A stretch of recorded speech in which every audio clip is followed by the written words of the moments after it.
Okay. The main purpose is to combine discussion in Geneva, sort of in situ physical discussion and online webinar. And this is the first event in the preparation for the Geneva Internet Conference, which will be held on 18th and 19th November 2014.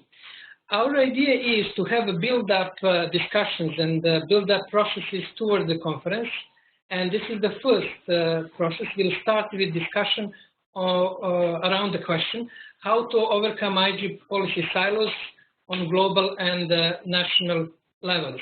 We have in online audience quite a few colleagues from IG circles and our diplomatic training institutions. Today with us we have Markus Kummer,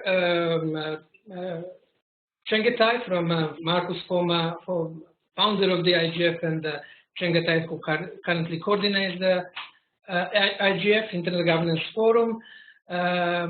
Michelle from the Geneva IG cyber scene, Marie from UK mission, Roxana from Diplo, Barbara, our new intern she's from the Netherlands. She joined us today for the webinar. Welcome, Barbara. And Teresa. Unfortunately, I cannot show you this lovely image in my office, which is now turned into the official stage for our webinars. And welcome to our colleagues who are participating online. As you know, there is always discussion, especially triggered from my colleague Ginger Pak, about balance between online and in situ participation. This time, I guess online participants will have a slight advantage, since the colleagues here in the room are just consulted the paper copy of the PowerPoint presentation. Welcome. Well, once more, the webinar is the start of 3-week online discussion on the question how to overcome IG policy silos on global and national levels. Second slide is hosted at the Geneva Internet Platform. Geneva Internet Platform is established by Swiss authorities, and it's operated by DiploFoundation.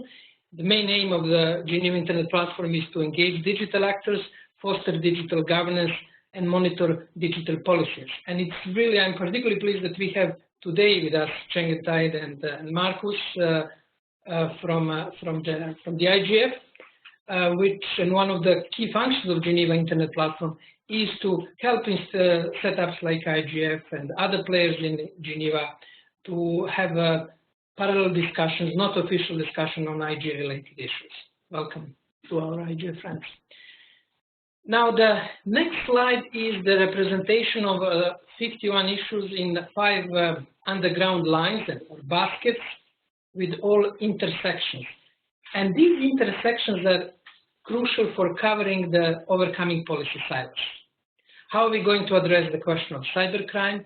How are we going to address the question of intellectual property data protection without consulting different policy communities? Last week we had a meeting here, 500 meters from here at the UN Human Rights Council, where the question of data protection and privacy was discussed. And it was interesting to see that it was mainly populated by human rights people from the missions, from international organizations. They brought extremely valid aspects to the discussion on data protection and privacy, but there was a missing element related to either IG aspects or technological or even commercial ones. Therefore, there is a more and more need to have holistic, what Bill Drake likes to say, holistic approach to internet governance. Well, here is another illustration from our designers in Belgrade on complex interplane internet governance between technology, legal aspects, human rights, economic, business, and other aspects. As you can see, it is difficult to coordinate all of this, the developments and dynamics. And IGF is one of the places where many communities are gathering together, and IGF has been experiencing this challenge, how to bridge these differences between different policy communities.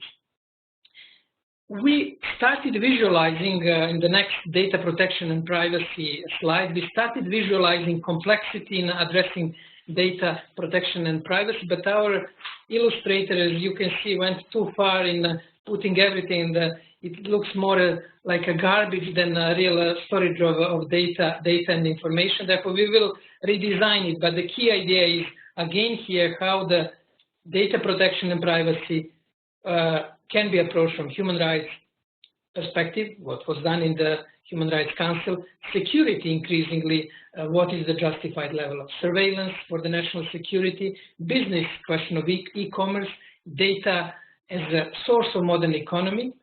On the business aspect, I suggest that you consult the supplement in the last issue of The Economist, which deals with the question of surveillance as the basis of the new business model for the modern economy.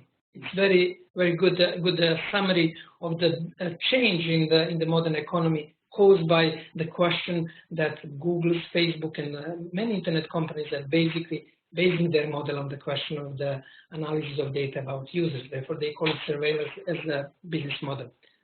Suggestion to consult that excellent coverage.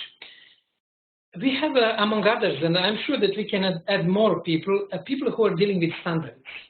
And here, again, we have a question of data protection and privacy discussed by IETF, ISO, to some extent by ITU and other players. What type of standards do we need? Can we, for data protection, can we ensure protection of online privacy and data by establishing more robust technical standards? Next slide is about one issue which there are two spelling mistakes. Somebody will get the prize. I'm sure Marcus will detect them easily. Oh. Marcus, there was a rumors that you're a specialist in detecting the spelling mistakes.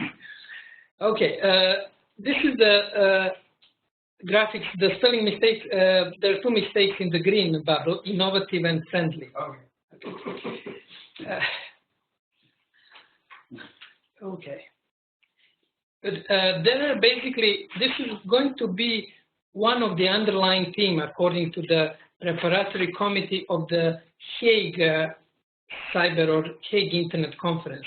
Interplay between among cybersecurity considerations, human rights, and the development of the business-friendly environment for the growth of the internet industry. And we can expect in 2015 more and more involvement of other policy communities in internet governance discussions. It will basically follow the growing relevance of the internet for the modern economy. And one of the interplay where will be definitely interplay between cybersecurity, human rights communities, and those who are dealing with the business creation of the business environment.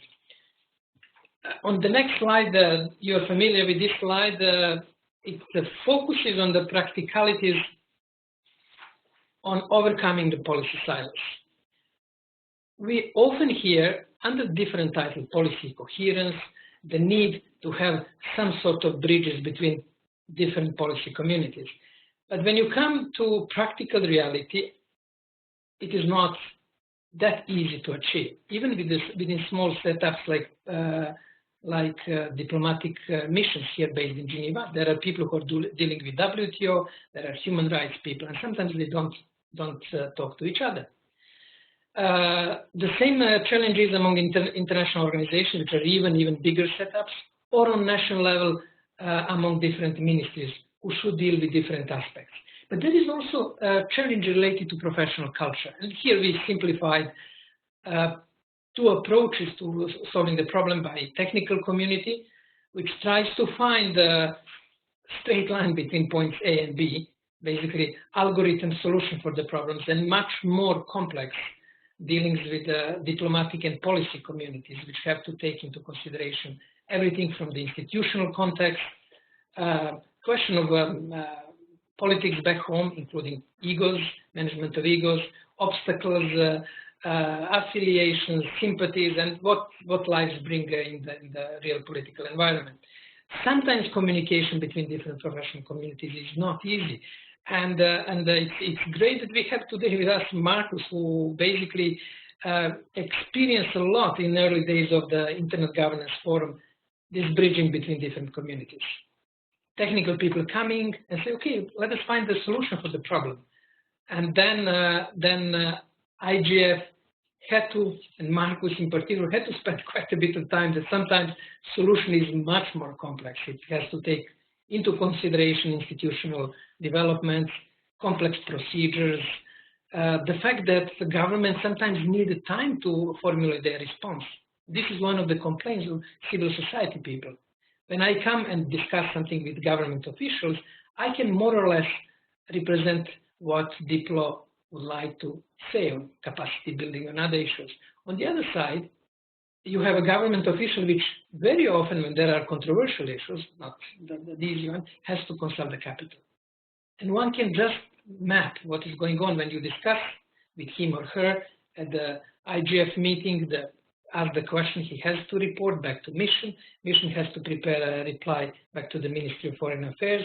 IG is often covered by telecommunication ministry. Therefore, Ministry of Foreign Affairs has to report to the Ministry of Telecommunication. This process, in the most optimal and efficient way, could take weeks, well, days, if not sometimes weeks. But this is one realistic obstacle.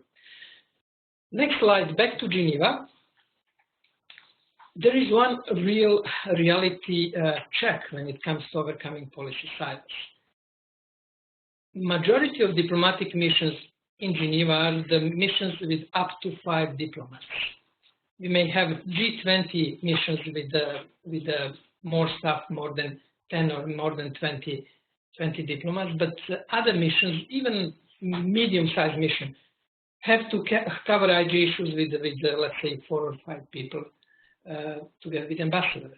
Now, all of you are based in Geneva, and for our friends online, we are speaking about extremely diverse, probably the most challenging diplomatic environment, because you have everything starting from commerce, humanitarian issues, intellectual property, health, migration, labor, and then somebody comes with internet governance. So what is this? And well, this is the most important issue, as we in internet governance believe in modern diplomacy. But in reality, these people have to have real careful time management and good prioritization, what is important for them. And unfortunately, so far, internet governance has not been among the top priorities of many missions. It is there to be covered, to see what is going on, not to have any big risks, but the other issues, humanitarian, especially human rights, commercial issues, are the more important for especially small missions. This has been changing, and we notice it at the Geneva Internet Platform with our courses. We have more and more interest. People are applying initially from mainly G20 members, bigger countries, bigger missions, but now smaller countries and smaller missions are coming and trying to learn what's going on. But in reality, when the small mission, except if it is not too small with one diplomat, we have one diplomat who said, I don't have any problem with the policy coherence because I'm covering everything. And for that person, covers everything from e-commerce to internet governance. Well, this bit paradoxical situation, but we have to keep in mind that that aspect of achieving policy coherence will be very, very challenging for small missions, and in particular, but not only for small missions, even bigger missions have the challenge how to achieve that. Okay, next, we are missing one slide, quite important slide, with which type of analysis? No, I cannot, for sure. Here we basically, this slide should show, and now you can imagine, analysis of one of the policy issues, copyright, basically divided into different silos or baskets or clusters. As you know, in this subway map, there is infrastructure, legal, economic, sociocultural development baskets that we use usually in our courses. And in this type of analysis, we basically analyze the question of copyright. And copyright is a legal issue, but then it has a strong development aspect. we even attach the numbers, 10 points out of 100 for development. It has a strong human rights aspect, and obviously it has a strong economic aspect. Therefore, you can see that question of copyright or cybercrime, or customer protection, data protection, all of these questions have different policy aspects. And what we're going to do over the next 3 weeks and in the preparation for our conference is we will analyze, this is the last slide, we will analyze 3 policy areas: data protection and privacy, cybersecurity and cybercrime, and intellectual property rights, mainly copyright. On a national and international level, what are the realistic possibilities to synchronize better different policy processes which are happening? I mentioned intellectual property rights and data protection. In cybersecurity and cybercrime, you have the Council of Europe's Convention, you have UNODC, UN Office for Drugs and Crime in Vienna, which is one of the lead organizations. ITU, which has global security strategy, global activities in global cybersecurity, and many professional and private organizations who are basically trying to solve a cybercrimes problem which they're facing in their day-to-day activities. Therefore, we will be conducting a service and discussion by using these templates of different approaches on national and international level. I would like to invite you to join us with contributing about your national experience from your countries. How is, for example, you can choose one topic, how is data protection and privacy covered in your country on the national level, but also when it comes to the international negotiations and diplomacy. In this process, we will prepare materials, sound evidence-based for our discussion during the conference, and hopefully come with realistic conclusions what we can achieve when it comes to the overcoming policy silos and achieving policy coherence. This was my basically summary of the discussion that we'll have over the 3 weeks. I'm now opening the floor for questions, both here in comments and questions, both here in Geneva in situ and online. Marilia is making the following comment. Marilia Maciel from Brazil, from Rio. Marilia, I hope you have nice weather as we have in Rio as we have in Geneva, if you are in Rio, if you're not traveling. Marilia is saying, yes, very good special report on The Economist this week about the use of data by private companies. Surveillance is not only related to states, definitely. These concerns with private surveillance also appear in Net Mundial outcome document. Thank you, Marilia. Good. Other questions and comments? Let me see how is the atmosphere in the room. You're not. Is our physical audience inspired by my introductory presentation, or everything is so clear? Thank you. Thank you. Okay. At least I don't have to manage the session with 22 participants as I had at the IGF. Good. Any question, comments? Marcus, maybe question from your side?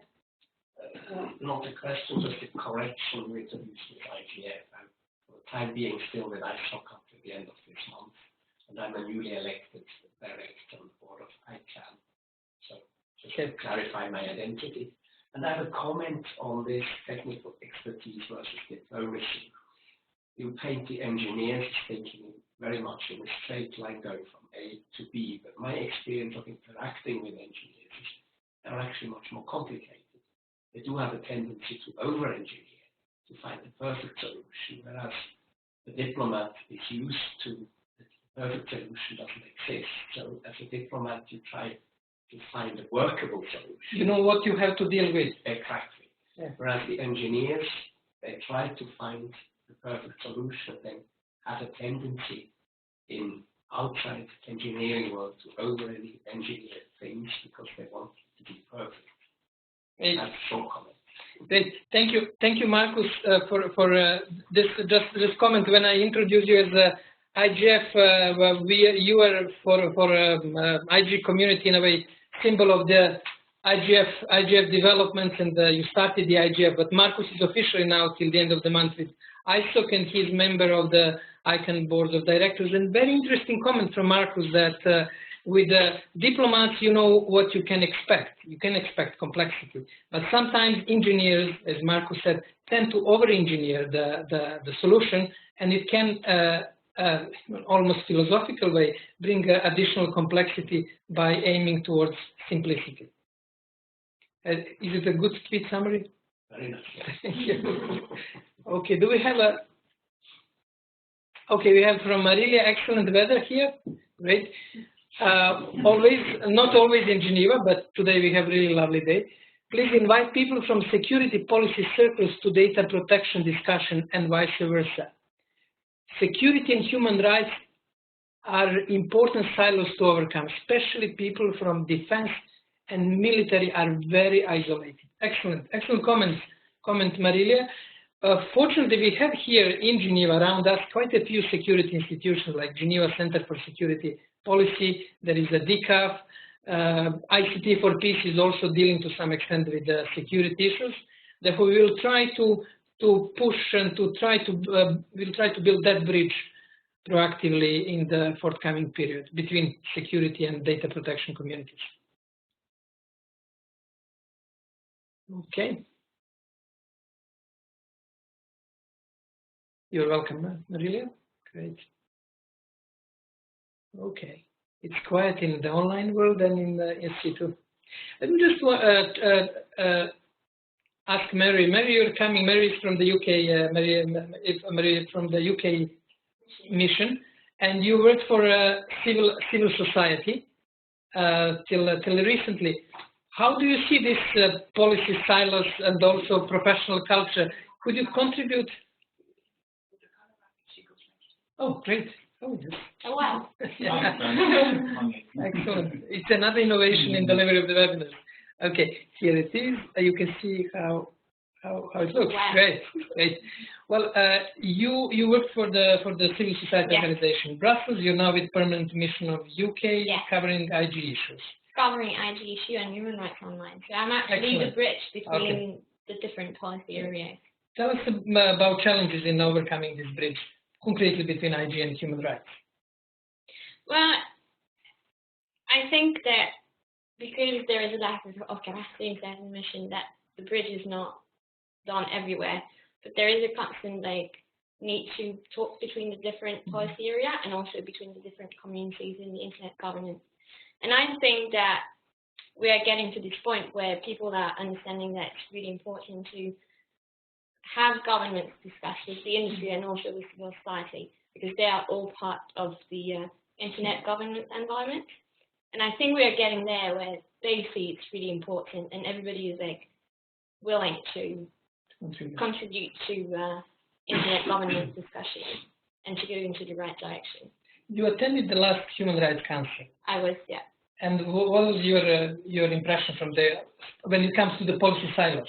Was it discussed mainly by human rights people, or did you see some technical input? And if you have to put points on the scale between 1 and 10, how strong was it on human rights, and how strong it was on internet governance or technical issues, technical aspects? Well, of course, the human rights was maybe more discussed, but even though in the panel there was somebody from Orange who was explaining a bit how how it works and how the technical side of the issue. But I think it's the same it's an issue about discussing and being able to understand the other community, which is not always easy, but the communication is very important. And while we were seeing a bit of technology discussion being involved, and I think it needs to go a bit further, but I was seeing convergence between the discussion and what governments, civil society and the technical community wants to achieve. And I think it was a step in the good direction to really discuss and bridge and improve communication between all these different communities. But that's my optimistic point of view, maybe. Thank you. Thank you for this direct input from the last Human Rights Council. Great. Okay, we have then from Nigel Hickson from ICANN. So in speaking to missions on IG issues should not be linked to broader issues like human rights and privacy. Well, I guess, Nigel, this is a possible solution, because when you discuss internet governance or digital politics, people want to see how it affects development priorities, human rights priorities. Therefore, anchoring IG discussion into broader issues and broader themes is probably the way to overcome these policy silos and to make it more relevant. Therefore, my opinion is that it's the right direction to make more solid and more effective internet governance debate. But I would like to hear from others. And what do you think? Is it the way that IG should shift from the relatively not closed but relatively contain the issue area into more integration into human rights, development, and other fields? Is it something that we can expect next year? Question for everybody. Stephanie Borch-Saila from Malta. From the analysis of the three discussion areas, data protection, cyber security, and intellectual property rights, do you expect similar trends to emerge which can be used to overcome policy silos in other areas? This is a good question. Can we expect the similar dynamics in these three areas, or it will be different? Any try on this question? Let me try to provide probably the general issue is the same: how to overcome policy silos, how to make a smoother interprofessional communication. But there are many specificities. For example, in data protection and privacy, probably increasing the lead is on human rights community. They are, in a way, if the mission or Ministry of Foreign Affairs has to choose the department which will deal with the data protection and privacy, I guess, based on experience from the Germany, Brazil, and other countries, it is the human rights department. Now, on cybersecurity, one can expect lead by obviously security departments, and even what was interesting, many countries are getting so-called cyber ambassadors. They're not digital, they're not they're not net ambassadors, they're cyber ambassadors, which is a linguistic sign that security considerations are very strong even in diplomatic services, because cyber is usually associated with cyber security and the question of cyber crime.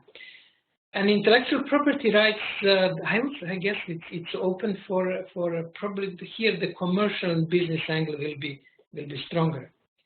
But apart from the general questions how to make this dynamics between different silos, there will be quite a few specificities. In the field of cybercrime, you have many legal instruments. You have initiatives on the regional level. In intellectual property rights, I would say the general rules by WIPO and WTO are still the main sources. There are not that many specialized conventions on agreements related to digital field, unlike in the field of cybercrime, for example, and cybersecurity. Data protection, same thing. You have a general human rights conventions, which we are now trying to apply to online world. Therefore, there will be different dynamics. Okay. Good. We had, let me see.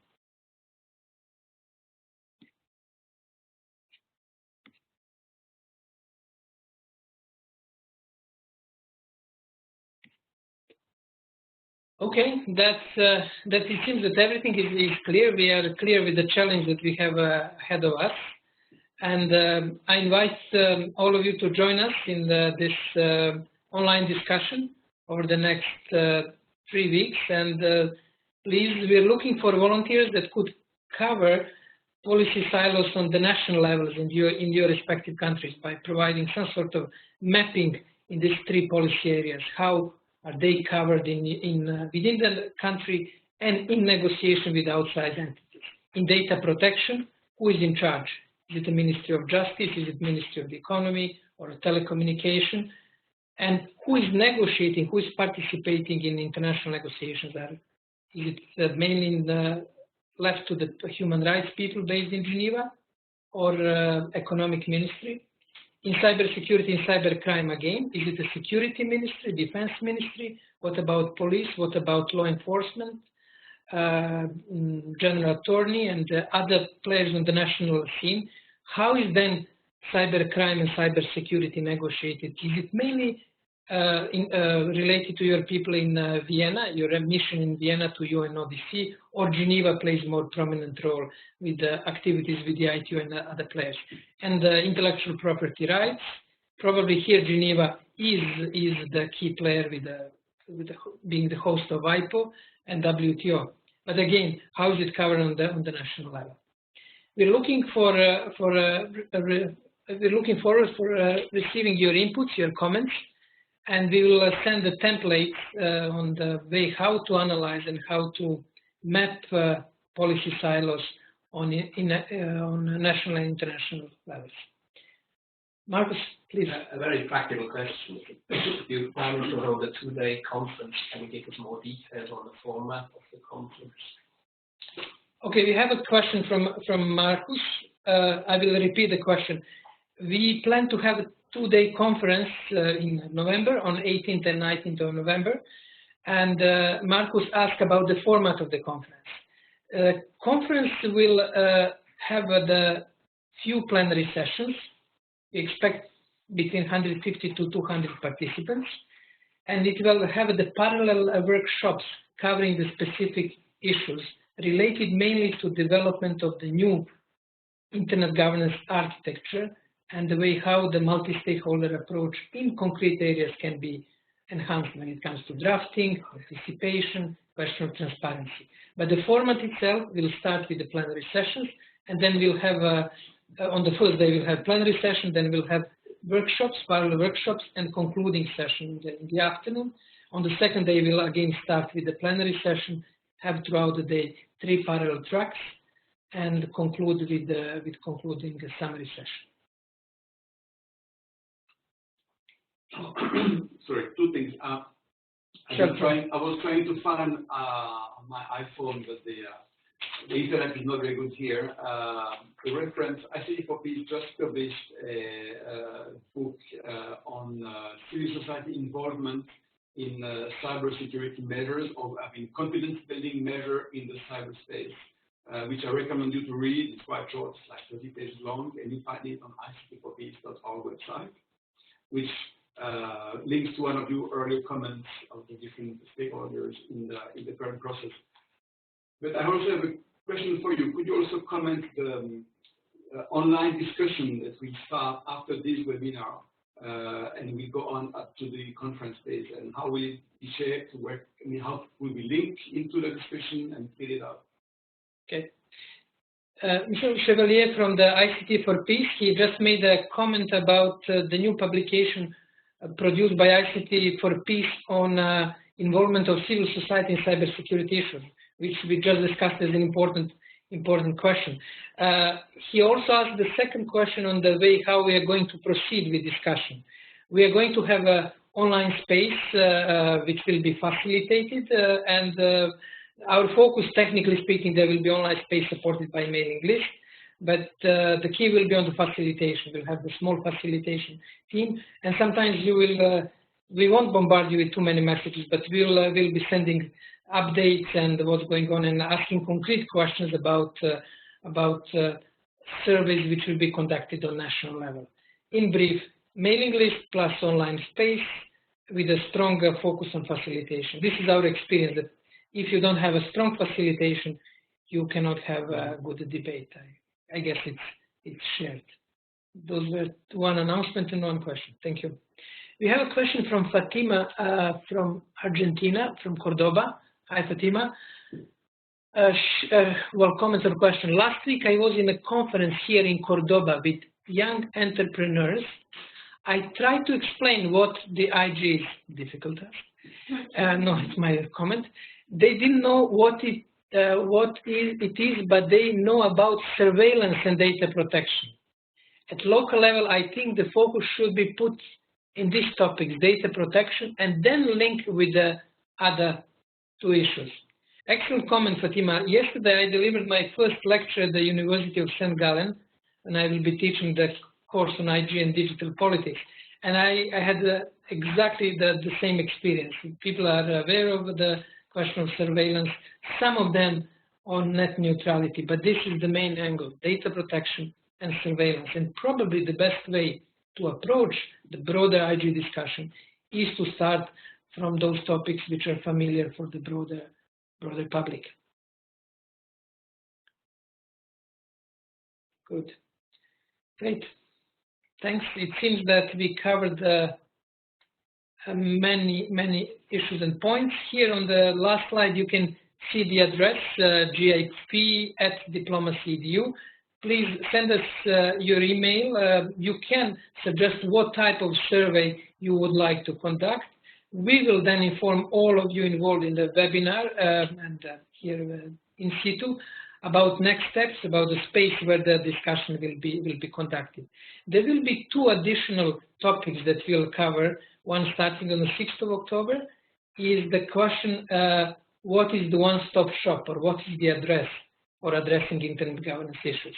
This is one issue that we have been finding and facing with many government officials and diplomats who basically, especially in small missions, cannot follow huge complexity with so many parallel events. They have been asking for that one place where they can consult and find the answers for their internet governance issues. We will discuss, as you are aware, there are quite a few ideas about clearinghouse, about some sort of policy router, and we will discuss these issues in the second series of the discussion. And the third one, starting on the 28th of October, will have a topic, do we know what we are talking about? We would like to double check some sort of experience of many involved in IG field that there are no substantive data. What is going on in the digital field? What is the level of cybersecurity threat? What is the scale of cybercrime attacks? What are the risks? Therefore, we will try to see what type of evidence base we can use in internet governance. These 3 online processes will be the building blocks for discussion during the Geneva Internet Conference, and I hope that we will make some breakthrough around these 3 topics and suggest possible conclusions how we can address these challenges and problems. Okay, Nigel, thanks. Would be happy to take part in data protection and privacy from European and global perspective. We have the first volunteer, and it's Nigel, and I'm sure that let me see sort of semi-forced volunteers. Roxana will definitely write something on Romania, and then maybe Barbara on the Netherlands. She's from Netherlands. Teresa about Czech Republic. Great. Well, I can find the volunteers. I won't extend on the other side. Okay, but I can inform Chengete that we are doing the lexical textual analysis of the text along these lines of the policy silos. For example, how close is question of cybercrime to human rights considerations in transcripts from the IGF? If you may have some new insights about the overcoming policy silos in IGF discussions, which is not the main problem. People are tackling the issues from different perspectives already, but you'll have some sort of evidence what is happening at the IGF. Great.